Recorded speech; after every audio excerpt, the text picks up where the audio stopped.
A new Sparking Zero trailer just dropped, Master and Apprentice. In it, we were able to see several known faces that will join the roster of this game that already has us all wanting to see more and more. Today, join me to see more in detail everything that this new trailer brought us with the next delivery of the Tenkaichi saga.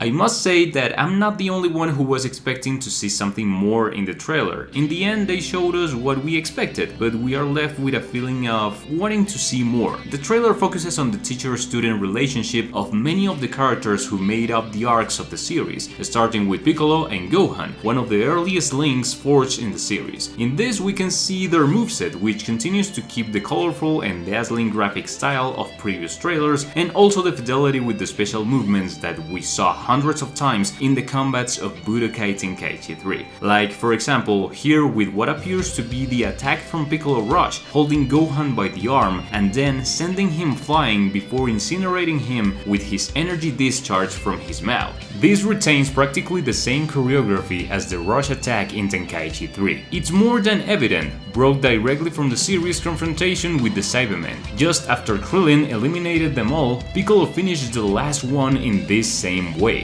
Also, Gohan, although it was brief, showed his typical consecutive volley blast. Then they show us Master Roshi with his Turtle School students, Yamcha and Krillin. Roshi had already appeared in previous trailers, although emphasizing more on his muscle form. So we are starting to realize the pattern that the trailer will follow. And like many characters who, according to many, should be on the main roster no matter what, they were appearing, but they were not necessarily the ones that people wanted to see the most. But here we can appreciate in real time the combat styles and techniques used by these three. Some of us had already seen them in scans that appeared previously in Twitter, and practically those of us who have been pretty into this topic, these new advances, they didn't really show something new to us, but it was encouraging, since they kept the graphic and animation quality that has been shown throughout the pre-release of Sparking Zero, Krillin's directionable energy wave, Roshi's electric energy technique, which he used against Goku in the martial arts tournament, and Yamcha's Fang fighting style don't disappoint, even though many people think they will be characters that are going to be forgotten very fast. They are going an extra mile for each one of them, no matter how popular they are. Then we have Videl and adult Gohan, highlighting their little training arc together in the Buu saga, where Gohan teaches Videl how to use her ki in order to teach her how to fly. The start was brutal, showing the iconic evasion counterattack of Budokai Tenkaichi 3, in which we escape the enemy pressure with a series of fast movements to dodge all the blows and then send our opponent flying. I feel that it looks splendid and conserves a lot of the dynamism and feeling of power that this mechanic gives us. Also, I love that in the trailer they showed the two versions of Videl's look, with long hair and then short hair to then show one of her many rush attacks. I don't know about you, but at least I feel that Videl will be one of the most viable melee characters in the game. I got that feeling.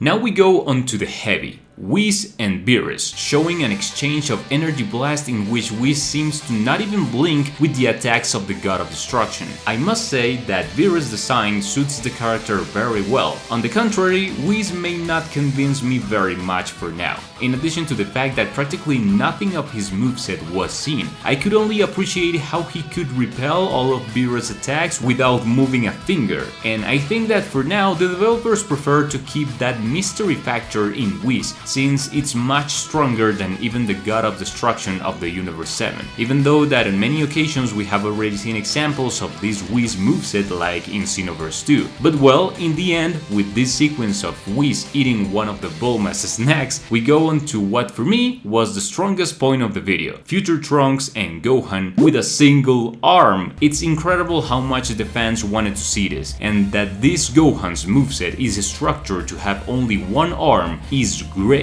I feel that one of the designs with the new engine that looks the best is this Gohan's, in both its normal and Super Saiyan state. 遠慮なく行かせてもらいます。 Trunks also looks spectacular, and I'm sure that his sword fighting style is going to be very satisfactory in this game, but I would have also liked them to show the skin of young Trunks from the future while he is trained by this Gohan. I mean, if they were able to do it with Videl, why not with this Trunks? But anyway, there are only small details that don't have much relevance. Here, they obviously face the androids 17 and 18. Between so much exchange of attacks, we could see one of their most iconic special moves, basically the method they use to exterminate future Gohan, unloading consecutive blasts of energy between the two. This move, of course, is also in Budokai Tenkaichi 3, acting like the ultimate of Android 17. Watching Gohan with only one arm doing the Kamehameha and Trunks fighting in this apocalyptic future are things with which a true Dragon Ball fan would be satisfied.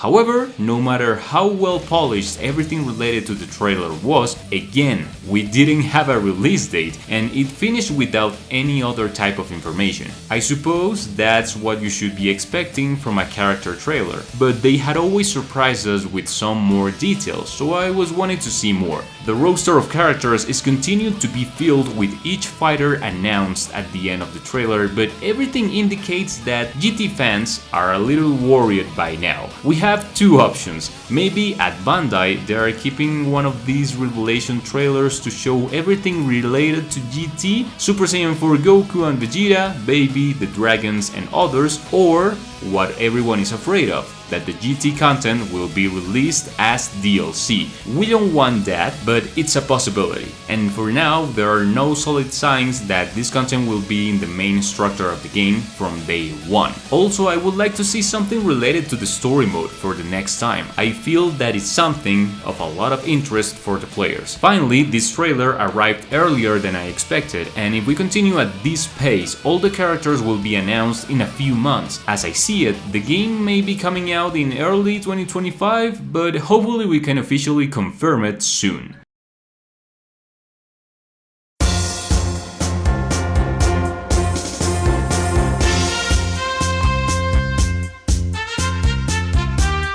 Remember that I'm going to keep you updated with everything that comes out related to Sparking Zero, and thank you very much for watching the video until the end. If you had not yet seen the news of the Sparking Zero gameplay, here's the video so you can find out everything new about the game. That was all for today guys, and I'll be watching you in the next video. Take care and see ya!